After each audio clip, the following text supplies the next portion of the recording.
আসসালামু আলাইকুম। আমাদের গ্রামের জীবন আজকে আপনাদের দেখানোর চেষ্টা করব আড়িয়াল বিলে ভেসাল দিয়ে মাছ ধরার দৃশ্য। আর আড়িয়াল বিলের প্রাকৃতিক সৌন্দর্য ভীষণ সুন্দর, আমাদের গ্রামের এই প্রকৃতিটা। আর ভেসাল দিয়ে মাছ ধরার দৃশ্যটা খুবই মনোমুগ্ধকর। অবশ্য যারা মাছ ধরে সারাদিন রোদে থাকতে হয়, প্রচুর পরিশ্রম হয়। এখনও ভীষণ রোদে একদম আমি দাঁড়ায় রয়েছি, আমার একদম পুরো শরীর ভিজে যাইতেছে আমি, কিন্তু এরা ঘন্টার পর ঘন্টা সারাদিন রোদের মধ্যে থাকে, এদের অভ্যাস হয়ে গেছে অবশ্য।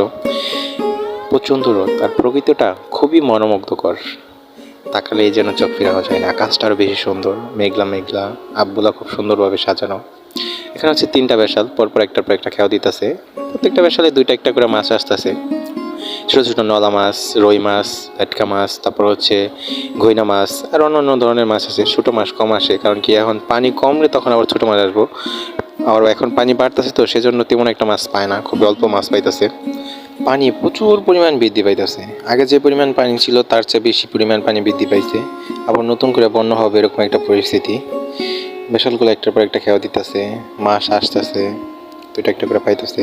কিছুদিন পর যখন পানি কমবে তখন অনেক মাছ পায়, বেশালগুলোতে অনেক মাছ আসে, এখানে রাস্তার মধ্যে বিক্রি করে কেজি হিসাবে। খুবই সুন্দর একটা পরিবেশ, অনেক সুন্দর প্রকৃতিটা, সবুজ, মাছ ধরার দৃশ্য মনোমুগ্ধকর। আমার ভীষণ ভালো লাগে এই পরিবেশটা। আর মাছ ধরার দৃশ্যটা দেখতে আরও বেশি ভালো লাগে। আমি প্রায় সময় এখানে এসে দাঁড়ায় মাছ ধরার দৃশ্য দেখি, অনেক ভালো লাগে। বেশালগুলোতে অনেক মাছ পাই তো আরও বেশি ভালো লাগে।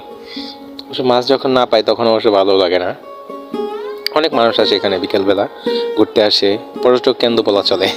সবাই দেখার জন্য আসে, অনেক মাছ কিনে নিয়ে যায়, কেজি হিসাবে বিক্রি করে, আবার এমনি হচ্ছে টিকা বেচা দাম ধরেও বিক্রি করে। যাবো মাছ আছে স্পেশালটায়, ঝাড়টা আছে, অনেকগুলো মাছ আছে, পোনা মাছ ছোটো ছোটো, না পোনা নয়, এটা হচ্ছে টাটকিনি মাছ বলে এটারে।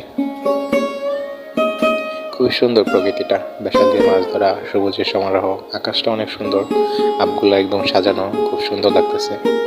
মনোমুগ্ধকর একটা পরিবেশ বলা চলে। আজকের মতন এখানেই সমাপ্ত। আজকের মতন আল্লাহ হাফেজ। সবাই আমার জন্য দোয়া করবেন, সুস্থ থাকবেন।